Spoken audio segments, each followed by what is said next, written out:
Assalamualaikum warahmatullahi wabarakatuh.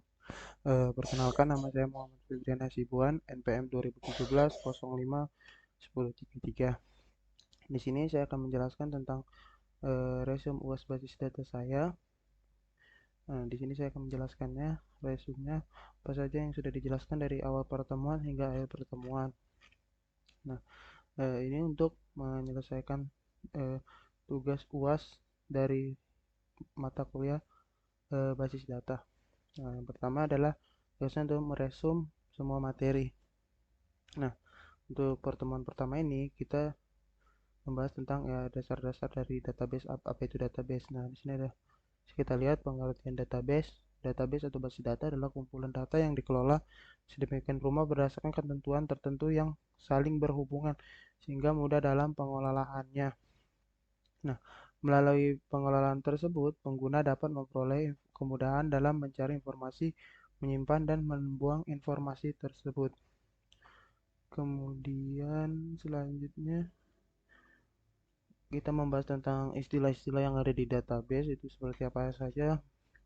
Yang pertama itu ada entitas atau entity. Entitas itu adalah orang atau tempat atau kejadian atau konsep yang informasinya direkam. Kemudian ada field, itu merupakan kolom dari sebuah table. Nah, kemudian ada record, adalah kumpulan isi elemen dari data tersebut yang saling berhubungan menginformasikan tentang suatu entity. SQL atau Structured Query Language merupakan suatu bahasa language yang digunakan untuk mengakses database. Nah, query, kemudian ada query, yaitu untuk membuat sebuah tabel tapi tidak menggunakan perintah SQL, tapi menggunakan perintah SQL atau string statement untuk membaca dan menulis basis data. Kemudian ada primary key, atribut yang paling sedikit dapat membedakan setiap baris atau membedakan dengan data yang lainnya. Kemudian ada foreign key, adalah kolom yang diambil dari primary key entitas lain yang menunjukkan hubungan antar dua tabel agar tabel itu dapat terhubung atau berelasi. Kemudian ada relasi, relasi itu menunjukkan adanya hubungan di antara sejumlah entitas yang berasal dari himpunan. Selanjutnya untuk pertemuan dua kali ini kita pertemuan dua membahas tentang ERD. Apa itu ERD? Yang memiliki kepanjangan yaitu Entitas Relation Diagram, merupakan suatu model untuk menjelaskan hubungan antar data dalam basis data. Tidak hanya itu, kita juga membahas relasi. Di relasi di sini terdapat ada kardinalitas atau cardinality. Kardinalitas relasi merupakan menunjukkan jumlah maksimum entitas yang dapat berelasi dengan entitas pada himpunan entitas yang lain. Nah, contoh dari cardinality ini adalah relasi satu ke satu, yaitu mempunyai setiap baris data tabel pertama dihubungkan hanya ke satu baris. Nah, kemudian ada one to many dan many to many. Nah, selanjutnya selain kardinalitas itu adalah optionalitas, yaitu relasi menunjukkan harus atau tidaknya suatu entitas memiliki relasi dengan entitas lainnya. Kemudian ada penggunaan foreign key. Foreign key adalah atribut primary key dari suatu tabel yang dipanggil di tabel lainnya yang memiliki relasi dengan tabel asal primary key tersebut. Nah, kemudian ada intersection entity, adalah entitas yang biasa digunakan oleh dua entitas atau lebih yang menyatukan suatu hubungan many to many. Jadi relasi many to many ini dia butuh salah satu entitas lagi sebagai intersectionnya. Nah, pada pertemuan ketiga ini kita akan membahas tentang subtype dan subtype.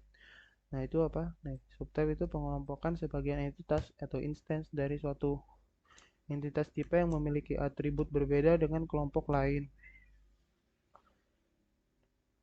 Nah, kemudian ada supertype, sebuah entitas tipe umum yang berisi atribut dan perilaku yang sama satu atau lebih subtype pewarisan. Nah, ini subtype ini kalau di OOP ini sebagai anaknya dan supertype ini sebagai induk dari kelas tersebut. Nah, seperti ini. Kemudian ada transferability, itu adalah sebuah relasi antara entitas yang nilainya tidak dapat berpindah-pindah. Eh, yang nilainya dapat berpindah-pindah ya, nilainya ini dapat berpindah-pindah. Eh, terus ada non transferability, adalah sebuah relasi antara entitas yang nilainya tidak dapat berpindah-pindah. Kemudian pada pertemuan keempat ini membahas tentang normalisasi database, merupakan suatu pendekatan sistematis untuk meminimalkan atau meredundansi data pada suatu database agar database tersebut dapat bekerja dengan optimal. Nah, tujuannya apa sih? Nah, tujuannya normalisasi adalah untuk menghilangkan data, mengurangi redundansi data, dan tujuan yang kedua adalah memastikan dependensi dan data berada pada tabel yang tepat. Nah, normalisasi ini ada tiga, itu ada normal form, satu normal form atau satu NF. Nah, bentuk normal yang pertama ini mensyaratkan beberapa kondisi dalam sebuah database. Berikut adalah fungsi bentuk normal pertama, itu menghilangkan duplikasi pada kolom dari tabel yang sama. Misalkan ada kolom yang sama itu kita hilangkan, itu kita jadikan satu. Kemudian ada normal form atau 2NF. Selanjutnya ada 3NF. Nah, kemudian pada pertemuan kelima ini akan membahas tentang ARS. Nah, ARS dalam pemodelan data membantu perancangan memperjelas relasi. Relasinya itu store ya, exclusive OR. Dalam database, hubungan OR eksklusif adalah hubungan antara satu entitas dan dua atau lebih entitas lainnya. Ini ARS. Nah, kemudian kita ada membahas tentang hierarki. Hierarki pada pemodelan data adalah satu cara untuk menggambarkan tingkatan pada data. Tujuan penggunaan hierarki yaitu memudahkan kita dalam membuat model hanya model untuk bagian organisasi bisnis. Nah, kemudian ada rekursif, adalah pemodelan data yang memiliki relasi pada entitas itu sendiri. Jadi relasi, kita punya satu relasi, dia berentitas ke dirinya sendiri. Pada pertemuan ke-6 ini, di sini akan membahas tentang mapping ya. Nah, di sini ada mapping. Mapping itu ada banyak. Nah, pertama ada one to one dan one to many. Relasi dalam sebuah konseptual model terdapat tiga entitas yang saling berhubungan, yaitu entitas fakultas, jurusan, dan dosen. Di mana satu fakultas memiliki banyak jurusan dan satu jurusan dikepalai oleh satu dosen. Nah, artinya seperti ini untuk one to one dan one to many. Kemudian ada mapping many to many seperti ini. Nah, ini tabel datanya.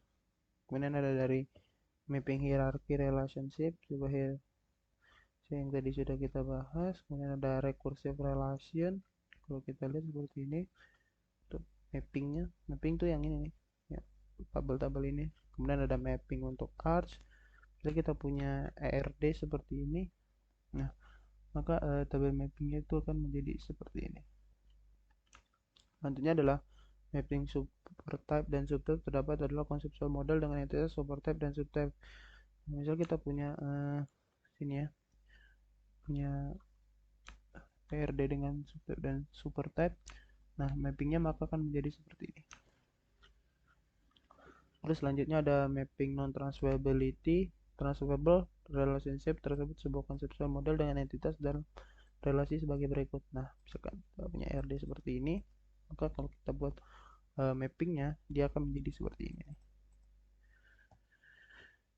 Selanjutnya di pertemuan 7 kita membahas tentang artificial dan composite dan secondary UID. UID ini sangat penting dalam database relationship UDS atau versus UID composite. UID merupakan atribut tunggal adalah UID sederhana.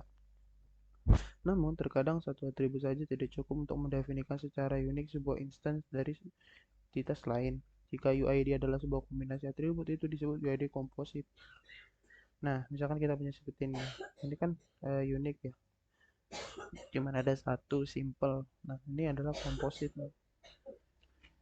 Nah, normalisasi adalah satu teknik gimana untuk dapat mengidentifikasikan hubungan antara atribut dengan memberikan kebutuhan data yang diperlukan suatu perusahaan.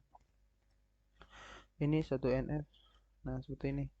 Nah, pada pertemuan 9 ini kita membahas arch seperti tadi dijelaskan, dan pertemuan 10 membahas hierarki.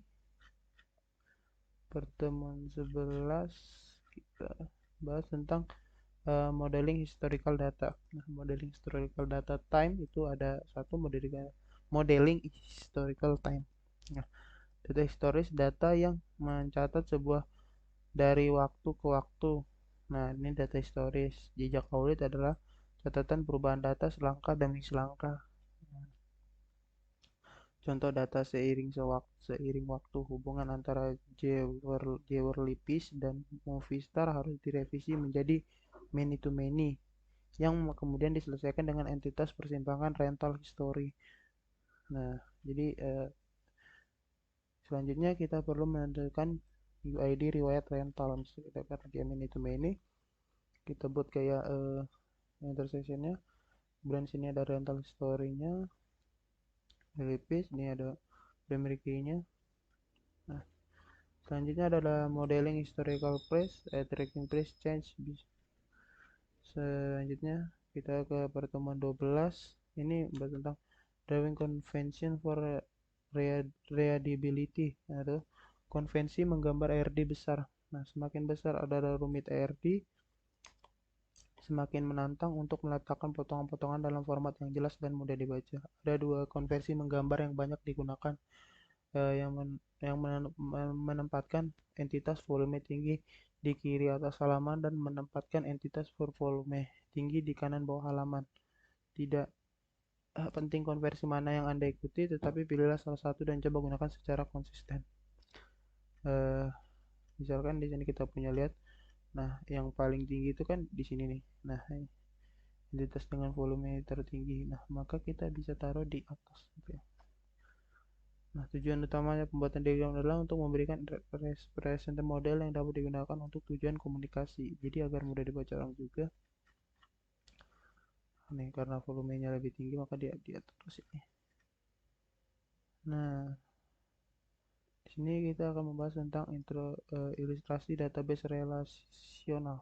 Nah, database relasional adalah database yang dilihat dari penggunanya sebagai kumpulan tabel dua dimensi yang masing-masing berisi baris dan kolom, atau seperti matriksnya. Lihat di sini. Ini merupakan baris nih. Baris 1, baris 2, baris 3 dan seterusnya. Dan kolomnya itu ini kolom identitas, ini kolom nama depan, kolom nama keluarga dan kolom departemen ID. Nah, query SQL tertentu untuk menemukan semua karyawan di departemen nomor 90, kami menulis persatuan Excel yang berbeda. Nah, ini sini sih. Nah, ini kita bisa menggunakan query, itu kita select semuanya ya, dari karyawan. Ketika departemen ID-nya sama dengan 90, maka kita cetak. Nah, maka hasilnya akan menjadi seperti ini. Nah, selanjutnya kunci utama atau primary key adalah kolom atau kumpulan kolom yang mengidentifikasi secara unik setiap baris dalam sebuah table. Nah, ini ada primary key dari tabel akun. Nah, kemudian ada foreign key adalah kolom atau kombinasi dari kolom dalam satu meja untuk mengandung nilai yang cocok dengan kunci utama. Nah, ini departemen ID ini sebenarnya adalah primary key dari tabel departemen. Nah, jadi bisa kita masukin sini sebagai foreign key-nya. Kemudian ada integritas kolom. Sebuah kolom harus berisi nilai-nilai yang konsisten dengan data yang ditentukan format. Jadi ini tipe datanya yang kita masukin itu harus sesuai dengan format kolomnya. Di sini selanjutnya kita ke pertemuan 14. Di pertemuan 14 ini membahas tentang basic mapping atau transformation process. Tujuannya untuk membedakan antara model konseptual dan model fisik, menaruhkan pemetaan terminologi antara kedua model, memahami dan menerapkan konvensi penamaan Oracle untuk tabel dan kolom yang digunakan dalam model fisik, mengubah entitas menjadi diagram table. Nah, ini pemetaan itu ada terminologi, ada entitas menjadi tabel, sebuah contoh menjadi deretan, atribut menjadi kolom. Nah, ini kita bisa lihat jadinya seperti ini. Nah, untuk pertemuan 15 ini kita membahas tentang relationship mapping atau hubungan termapping. Nah, aturan untuk hubungan ini Sebuah hubungan menciptakan salah satu lebih kolom kunci asing dalam tabel di banyak sisi hubungan. Jadi kita punya tabel ini agar bisa saling terhubung, kita menggunakan foreign key. Nah, seperti ini.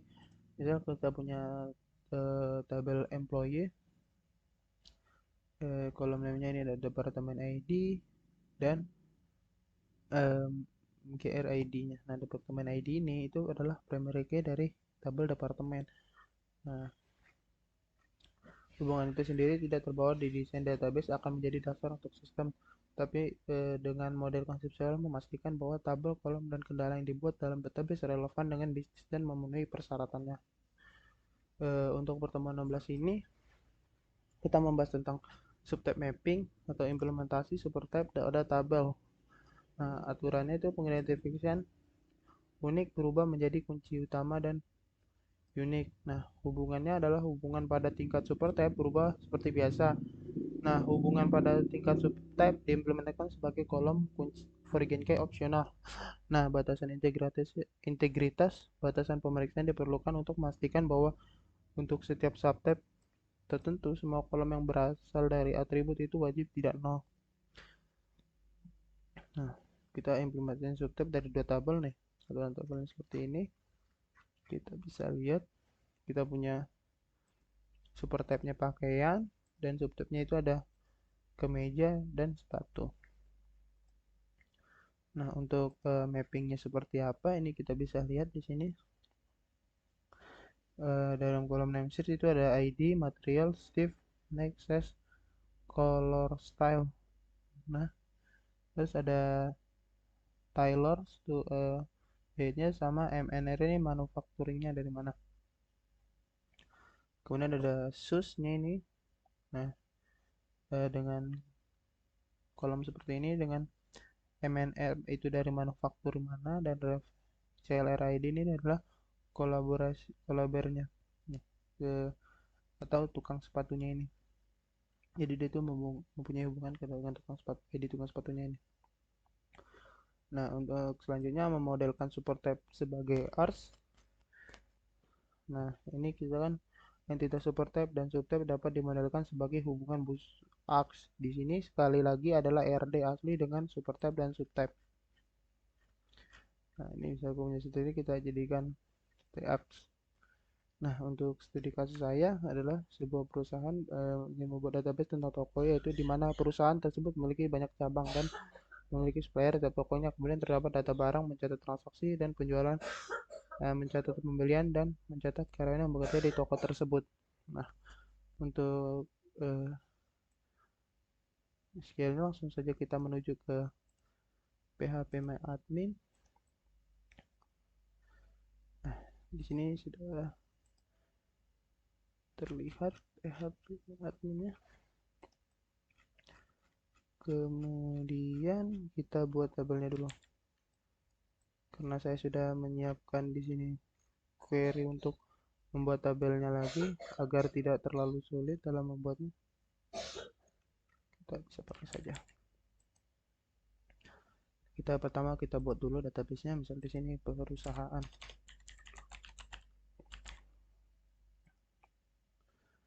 Nah, sini.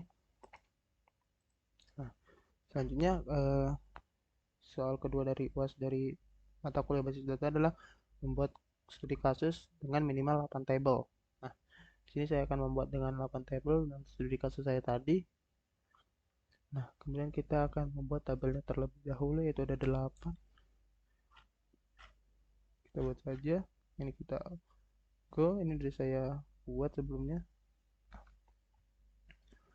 Nah, di sini sudah sesuai syarat, itu ada 8 tabel, ada barang, utang, karyawan, pembeli, status barang, supplier, toko cabang atau dan transaksi penjualan. Ini 1 2 3 4 5 6 7 8. Nah, sudah ada 8 table. Kemudian kita melakukan untuk soal ketiga ini kita harus melakukan query insert, update, delete dan select. Nah, kita bisa saja di sini ya kan, untuk yang pertama-tama kita masuk ke cabangnya dulu misal. Nah, cabang ini kita bisa melakukan insert,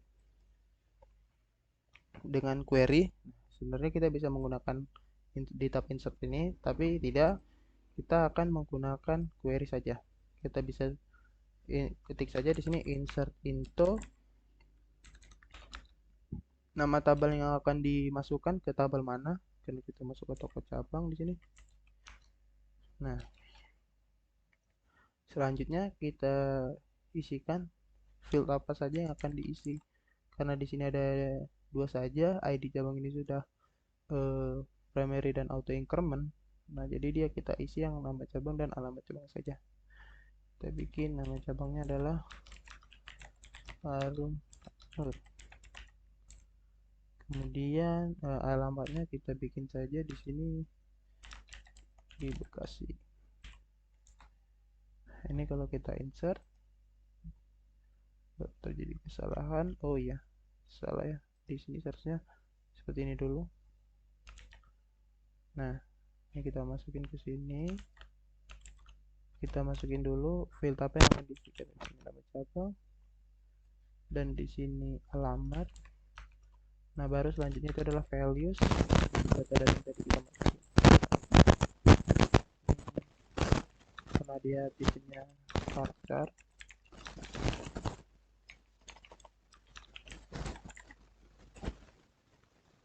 kemudian alamatnya itu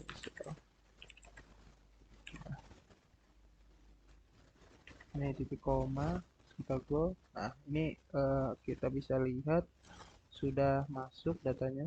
Kita buka sini aja.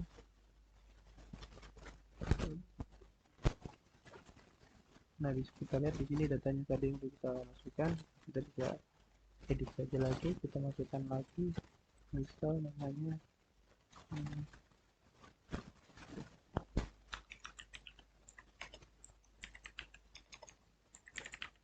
kemudian ini misal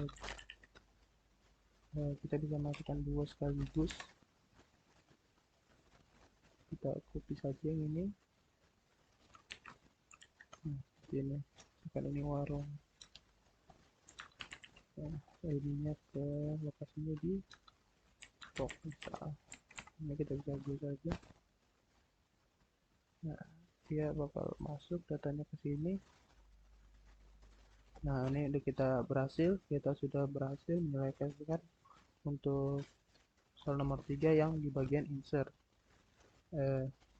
Nah, setelah kita buat insert, coba kita akan melakukan insert ke semua tabel yang ada di sini. Selanjutnya kita insert ke tabel barang ini. Kita lihat dulu strukturnya seperti apa. Dan kita ke SQL. Seperti biasa kita insert info lagi ke tabel mana yang akan kita kirim. Kita ke tabel barang. Oh, sebelumnya kita isi suppliernya dulu ya. Nah, double supplier ini kita buat SQL nya di sini. Kita tambahkan datanya, misal insert untuk supplier apa nama suppliernya misal oh ya, nama supplier sama alamatnya, terus value seperti biasa. Nah, isi dari datanya misal kita bisa Indo. Nah, terus alamatnya misal di nah, seperti ini. Kita bisa masukkan sekaligus dua data seperti ini. Sel yang kedua di sini. Kalau kita insert, nah, ini terus kita ke tabel supplier, datanya sudah masuk. Terus kita masuk ke tabel barang, ini kita SQL lagi juga, kita insertkan enter barang, kita masukin nama barangnya, terus harga barang, terus stoknya berapa yang akan kita masukkan, kemudian ID suppliernya, kemudian ID cabangnya. Nah, terus kita ke values, itu bisa isikan seperti ini. Misalkan kita punya nama barang, nah terus kita lihat lagi harga barangnya, misalkan ini 10.000. Nah karena dia tipenya integer, kita nggak usah pakai kutip-kutip. Untuk selanjutnya habis harga itu ada stoknya, misalkan ada 100, kita buat saja barang, terus ID nya 1, suppliernya, terus ID cabangnya 1 juga. Nah bisa kita masuk ke sini, kita go. Nah kita lihat tabel barang di sini. Nah ini datanya sudah masuk ya. Kemudian kita ingin masukin lagi sini, kita lihat lagi. Nah ini kita bisa masukin dua data seperti tadi, itu bisa dilakukan sebanyak data yang kita inginkan di sini. Misalkan ini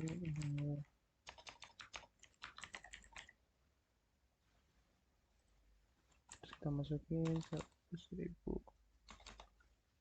100, ini 1, terus ininya 2 misal. Terus yang ini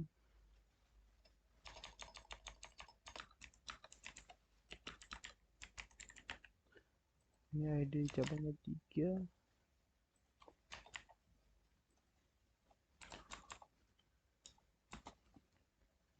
Ini bisa ya seperti ini, kita go. Nah kita masukkan ke tabel barang. Nih kita lihat, nah ini sudah punya ID barang. Selanjutnya kita masuk ke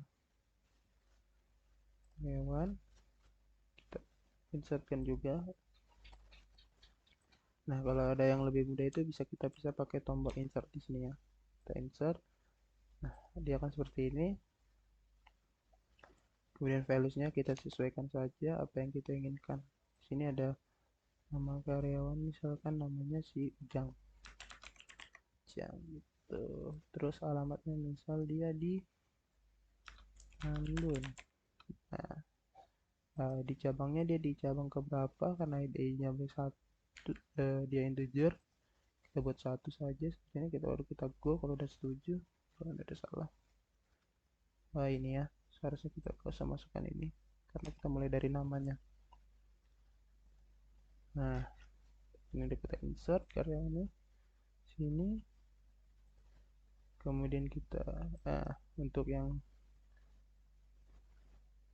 tadi misalnya kita query-nya lupa gitu, apa tadi yang query kita historinya itu ada di bagian konsol, ini kita expand aja. Ini bisa kita copy lagi, kita gunakan lagi seperti ini. Nah, ini bisa kita masukkan seperti ini berulang-ulang. Ini bisa kita pakai koma, terus ini kita copy lagi, koma lagi, terus lagi, koma lagi. Ini misalkan 1, 2, 2, 3, sekali lagi ya biar pas ada datanya 6. Nah ini 3, 3, misalkan namanya asset.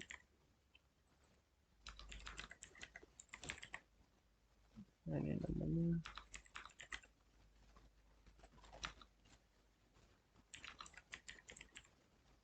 nah ini kita sesuai saja sama ID cabangnya, dia di cabang keberapa, karena di punya kita cabangnya ada 3 di sini. Kita lihat saja di sini. Nah di cabangnya ada 3, kita sesuaikan saja di sini. Misalnya sini alamatnya misal di itu, terus namanya alamatnya di bus, kita masukin aja daerahnya di mana saja. Nah gini Cirusa. Terus di sini kita di. Kalau udah sudah kita go. Nah, kita lihat tabel karyawannya. Nah, di sini bakal kelihatan. Kemudian setelah kita masukin, kita tabel mana yang belum ada ya? Kalau beli barang, terus toko barang, sudah transaksi. Nah, untuk selanjutnya kita ingin melakukan update. Misal kita terdapat kesalahan data gitu di dalam data idle kita. Nah, kita bisa merubahnya. Misalkan di sini kita salah di ID barangnya tuh di kedua ini salah namanya. Kita bisa di sini kita bisa menggunakan ini atau kita bisa gini aja. Ini kan kita bisa gini. Nah, kita set lagi update barang, set nama barang dengan sudah ruang. Nah, terus ini jangan lupa tanda kutipnya harus ada pasangannya, where ID barang sama dengan 2. Kita lihat dulu di sini dulu tabel barangnya. Nah, ini kan tabel barangnya kan dia susu bendera nih. Coba kita update. Nah, ini udah kita update, terus kita refresh di sini. Nah, dia bakal sudah berubah. Baik itu juga selanjutnya kita bisa mengubah sesuka hati kita mana yang mau kita rubah. Selanjutnya ada itu namanya delete. Nah, kita bisa mendelete satu data ini. Kita bisa delete ya. Pertama-tama mana yang mau kita delete ya. Nah, nih kita punya di tabel barang aja ya, kita delete satu barangnya, kita ke SQL. Nah, di enaknya di PHP admin ini kan udah ada semuanya di sini seperti ini. Nah, kita bisa panggil saja seperti biasa, delete from barang where ID barang sama dengan misalkan barang keberapa nih yang mau kita hapus. Misalkan kita mau hapus barang yang kedua, berarti where ID-nya sama dengan 2. Kita go 2. Nah, kita oke, dia akan memunculkan kayak alter gitu. Nah, bukan alter sih, aleren. Nah, dia kan tadi ada susu beruang, ini sudah dihapus dari file-nya. Kemudian selanjutnya ada select. Nah, select ini biasanya untuk menampilkan data. Nah, ini biasanya kan nih select barang. Nah, ini select ini untuk memilih. Misal kita mau select di barang, kita mau milih barangnya tertentu aja, nggak semuanya kita tampilkan. Kalau tadi kan semuanya novel kayak gini, dari ID barang, nama barang, harga barang, stok barang, dan ID supplier cabang, ID cabang juga kelihatan. Nah, kita pakai aja di sini select nama barang, koma, apalagi yang mau kita pilih harganya, terus koma lagi, stok barang, terus udah begini from barang. Nah, kemudian kita go, dia akan terlihat di sini nama barangnya saja, harga barang, dan stok barang saja. Nah, selanjutnya setelah kita membuat query yang tadi, kita di sini saya mendapat tugas yang selanjutnya adalah untuk membuat view dan prosedur. Nah, bagaimana sih cara membuat view? Sama seperti tadi, kita ke SQL, sintaknya seperti ini, kita create view. Nah, ini nama view-nya apa? Misal kita ini karyawan, data karyawan. as. Nah, di sini. Nah, selanjutnya ini sintaknya yang biasanya kita pilih select apa saja yang mau ditampilkan di view-nya. Misalkan di sini karyawan dot nama karyawannya, koma jangan lupa. Kita biar rapi, di bawahin aja. Terus selanjutnya karyawan dot alamatnya di mana. Selanjutnya itu ada toko cabangnya, dia toko cabangnya, terus koma cabang dot alamat cabangnya. Nah, kalau udah begini, selanjutnya kita buat from. Nah, from ini kita dari data mana nih yang kita pakai. Nah, di sini saya menggunakan karyawan data toko cabang saja. Kita gunakan karyawan, koma toko cabang. Nah, biar kondisinya rapi gitu semua. Kita set aja di sini. Nah, kita set karyawan dot di cabang itu sama dengan cabang dot di cabang. Kita go. Ini ada kesalahan. Oh, nah di sini nih ada typo, terhapus. Nah ini sudah jadi. Nah, view ini seperti tabel virtual gitu. Nah, ini udah jadi, kita udah berhasil. Di sini itu yang jadi tadi, kita punya nama karyawan, alamat, nama cabang, terus alamat cabangnya di mana. Nah, kalau si Ujang di sini kan ada nih di Tambun, terus nama cabangnya apa, udah sesuai lah ya. Nah, terus selanjutnya kita disuruh membuat prosedur. Nah, prosedurnya itu ada insert, update, delete, dan select. Nah, sebenarnya kita sama aja seperti melakukan query biasanya. Nah, dengan prosedur ini kita akan lebih mudah lagi, jadi sintaknya nggak perlu panjang-panjang gitu. Nah, cara membuat prosedur itu seperti ini. Kita ke tab rutin, kita pilih database kita dulu, kemudian kita pilih tab rutin, kemudian di sini add rutin. Nah, kemudian kita misal kita, nah di sini insert barang. Nah,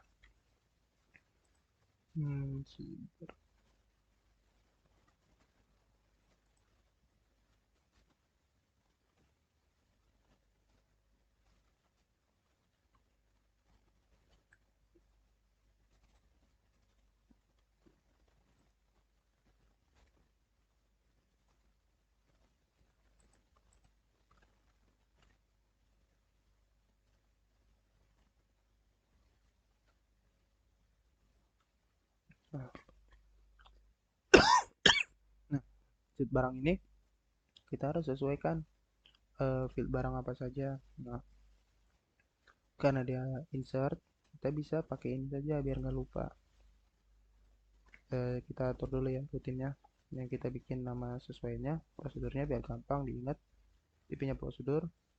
Nah, parameter ini apa saja yang mau diisikan ke dalam barang tersebut, atribut apa saja yang akan diisikan ke barang tersebut. Kita lihat di sini ada nama barang, harga barang, stok barang, ID supplier, dan ID cabang. Nah, 5 ini item ini kita harus jadikan parameter. Karena ID barang gak usah, karena udah auto increment. Kalau kita tambah 5 item ini harus kita jadikan parameter. Berarti kan karena tadi item pertama itu ada nama barang, kita buat di sini parameternya nama barang. Nah, tipenya itu adalah varchar, panjangnya 30. Nah, ini sesuaikan dengan panjang yang ada di strukturnya tadi. Di sini. Strukturnya disesuaikan ya. Jangan lebih, kalau lebih ntar dia bisa error. Selanjutnya, kalau ingin tambahin lagi parameternya, kemudian kita ke add parameter. Selanjutnya, setelah nama barang itu ada harga barang. Kita buat saja. Tipenya integer, kita biarkan saja. Kemudian ada stok barang, integer. Terus ada ID supplier. Kemudian ada ID tokonya. Nah, kita sudah berhasil membuat parameternya. Tinggal kita buat sintaknya. Nah, untuk sintaknya kita selalu awali dengan begin, kemudian akhiri dengan end, kemudian di atasnya titik koma. Ini sintaknya harus di ini yang ingat. Nah, terus ini diisi apa? Kita isi dengan yang query biasanya kita gunakan. Maka kita ini kan insert ya, kita bisa buat seperti ini kita bisa copy saja. Nah, ini kita pastekan ke sini, tinggal kita sesuaikan apa yang kita butuhkan gitu. Misal di sini ID barang kita nggak usah ya kan. Nah, kita cuma butuh nama barang, harga barang, stok barang, ID supplier, ID cabang. Nah, ini value nya kita hapuskan saja semua. Nah, ini. Nah, terus parameter tadi kita mau jadikan ke sini sesuai urutannya agar lebih mudah. Nah,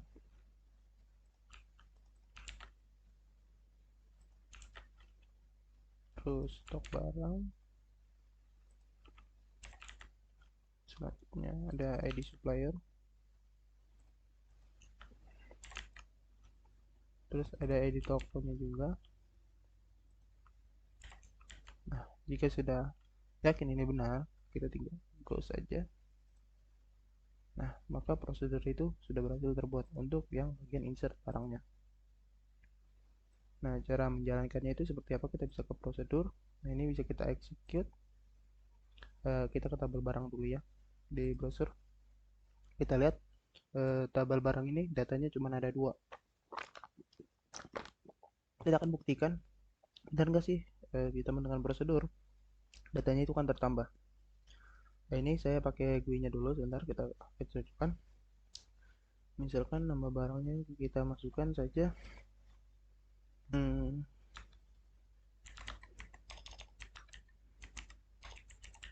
nah, terus harganya 1, terus stok barangnya 50, di suppliernya 2, di deponya 2.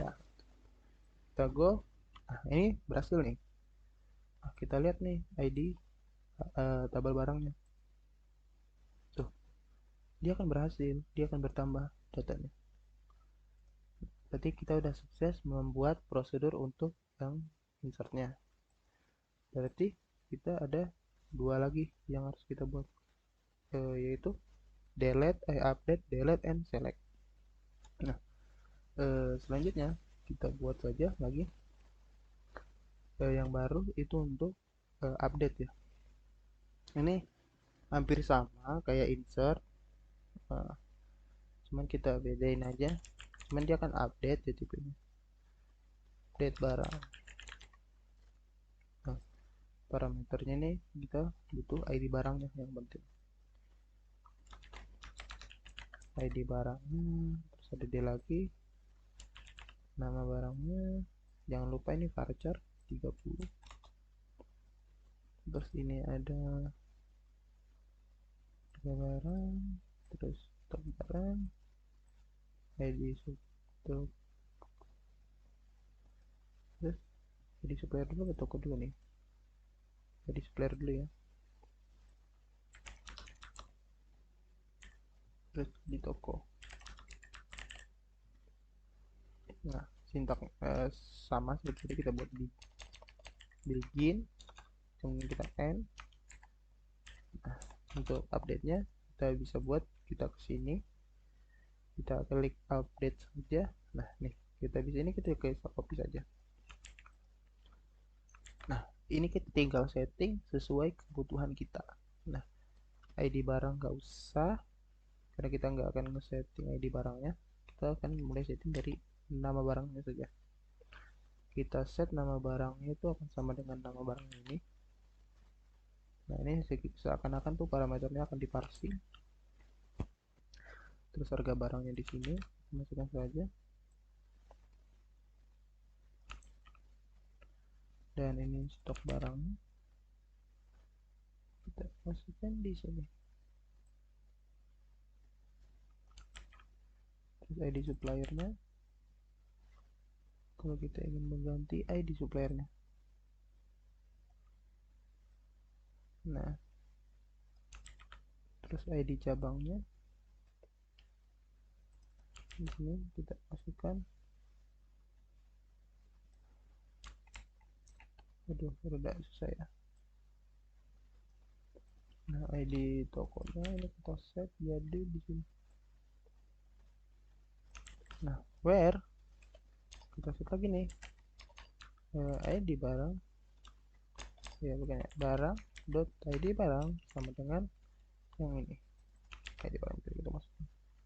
Ini biar nggak ambigu, nanti kita set jadi gini aja. Nah,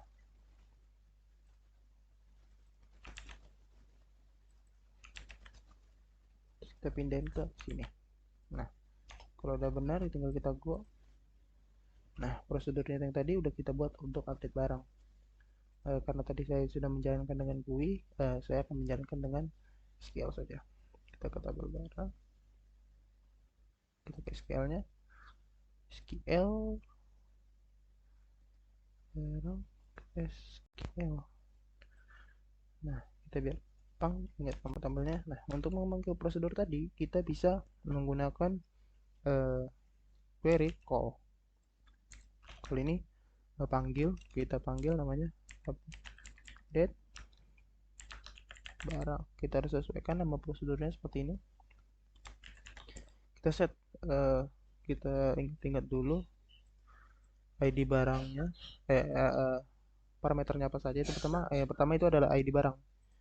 Jadi kita lihat dulu di sini, misalkan ini ya, website ini kita mau update karena dia ber-ID 4, kita masukkan saja di 4.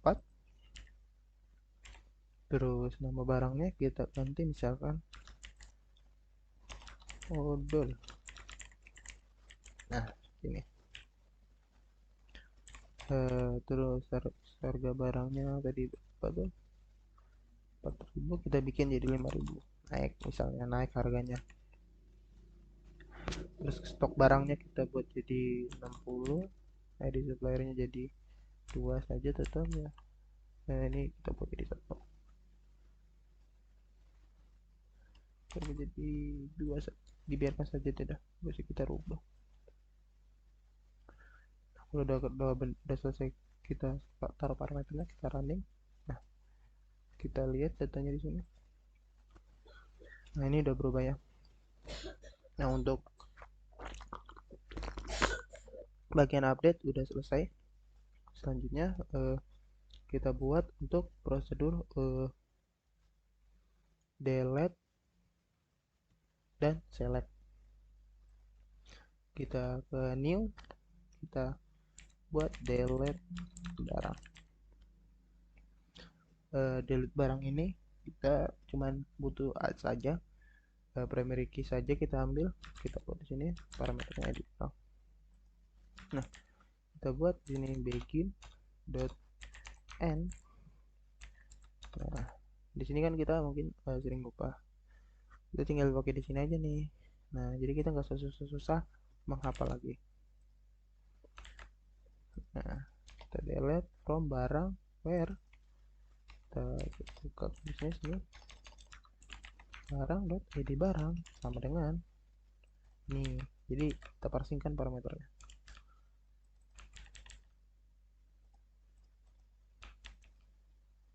Kita copy. Nah, setelah sudah benar, kita go. Nah, maka prosedurnya sudah berhasil terbuat. Kita refresh saja. Nah, sini udah ada prosedur update barang, delete barang. Misal kita punya tabel barang browser. Nah, ini udah ada nih. Kita mau hapus lagi dengan cara prosedur, kita bisa gunakan call nama prosedurnya apa, kita baca aja di sini. Perusahaan mana,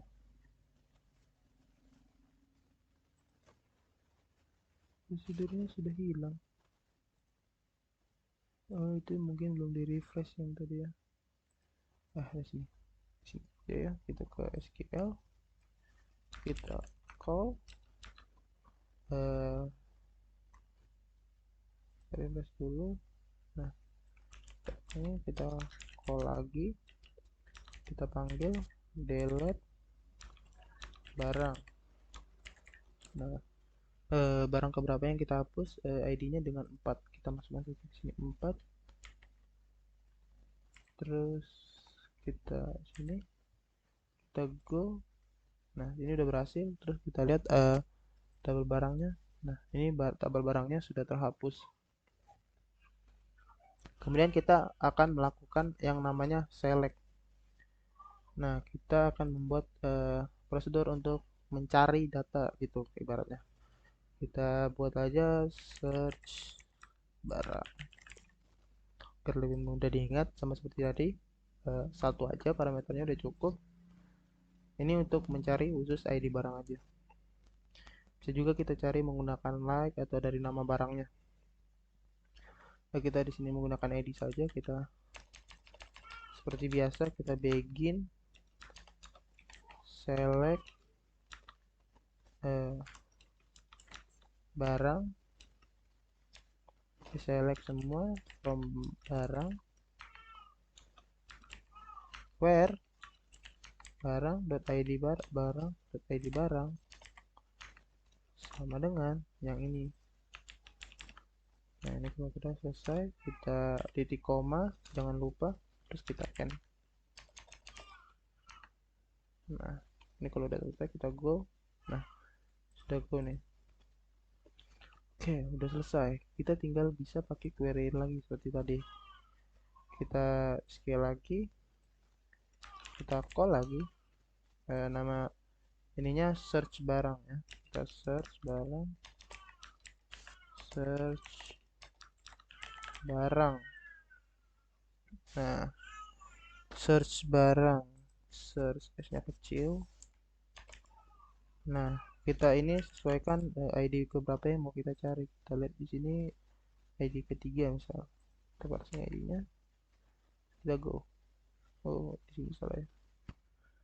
Di sini mungkin karena belum terfresh jadi dia nggak ada. Nah, ini kalau kita go ada error call dan search barang 3. Search barang.